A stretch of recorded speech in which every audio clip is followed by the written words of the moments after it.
All right, I just got out of the shower and I had a pretty incredible experience in there. For whatever reason, I just started saying yes, yes, yes, like repeatedly throughout the entire shower.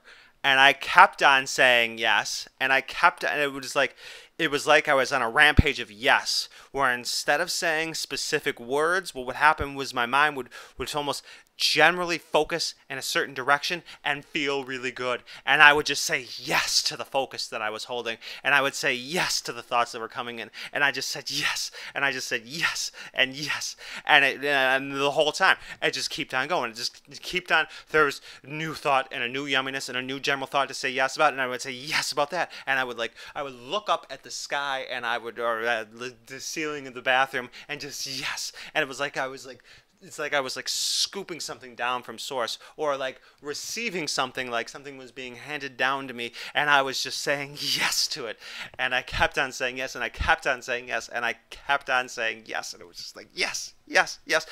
Both my arms were moving themselves just as they pleased in this like inspired movement sort of a way and I kept on going and I kept on showering and I went until the water went cold and then I turned and then eventually I got inspired to turn the water off and I went poof, and I turned the water off by smacking the little thing down and then I kept on saying yes. And I was just sitting there in the shower, not showering, saying yes, thinking about how weird the circumstances were that I was just sitting here in this shower like environment saying yes, but it felt so good. It felt so allowing. And I heard Abraham's words of that was way more than 68 seconds because I was in this like pure vibration of allowing and saying yes and focusing and it just yes, yes is all I can say about that. Yes.